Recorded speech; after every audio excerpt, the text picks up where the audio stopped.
According to the Consumer Price Index for all urban consumers, CPIU increased 0.9% in June on a seasonally adjusted basis, after rising 0.6% in May, the U.S.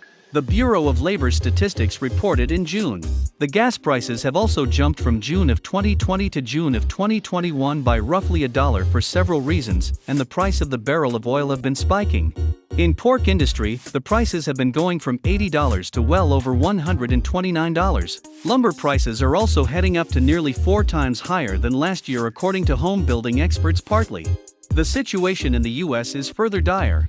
Investors, while expressing anxiety about the U.S. economy, have been frantically pouring into treasuries, leading to a recent decline in their yields. How serious and tense is the economic and financial situation in the United States? How about other countries? And how can people avoid the imminent hyperinflation? Today, let's focus on this topic. New thinking, new finance. Welcome to the session introducing hyperinflation and giving you some strategies to avoid hyperinflation. Previous bond buying programs eased loan terms during the crisis. As businesses reopened and consumers spent savings accumulated during the worst months of the pandemic, several waves of stock index meltdowns in the U.S. have come. As a result, the U.S. government has adopted a new monetary policy and entered into a new nuclear-powered money printing mode, and with it, inflation in U.S. society has soared to record levels. That is why Joe Biden is outlining a plan to eradicate the policy modern monetary theory, MMT. Indeed, money printing was an excellent and useful economic stimulus for the United States to fight and smooth out the destruction of pandemic. However, such a currency is not ultimately their own, and deficit financing can lead to runaway inflation. Because the trend of economic globalization is becoming more and more obvious nowadays, the U.S. adopts the form of self-determined foreign exchange rate in the process of implementing monetary policy. To some extent, all policies can allow more money to flow to countries around the world, resulting in the currency of each country in excess of the devaluation of different degrees, presenting a worldwide coming hyperinflation. Therefore, in the face of raging hyperinflation, what solutions should we take? In my opinion, for individuals, there are 3 suggestions from us to help you. Firstly, it is of utmost importance to ensure that their income is stable.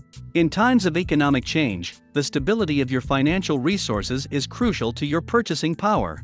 At the same time, we should reduce our debt and cut out unnecessary expenses.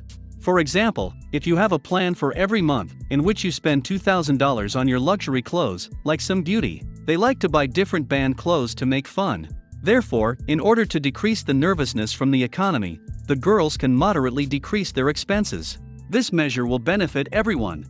Secondly, as Warren Buffett says, inflation is the worst time for investors. Therefore, in times of inflation, it is necessary to be cautious in investing in stocks. For some stocks to be held, it is possible to find appropriate periods of change to increase the liquidity of stocks. And if you still invest in stocks, you can choose some industries that are less affected by the current economy. For example, a shipbuilding company, even though oil prices have risen, but transportation is still a developing and expanding industry. The state and corporate investment will not shrink a lot because of inflation, so the investment situation can still be improved. Finally, it is the last question to deal with your savings. It is important to have a certain amount of savings in order to avoid the chance of not being able to make ends meet. But please don't take an overly conservative attitude. If you do not let the money flow in order to be safe, the result will only be the shrinkage of money. The best advice is to invest in some value-protected products, such as gold and so on. Besides, you can also click on some of our previous financial videos to watch. If you have any need or suggestions, you can leave a message in the comments section to share. We will select the discussion as appropriate. Today's topic is here. I hope you can have an understanding of the current hyperinflation, but also take some action. Thank you for watching. See you next time.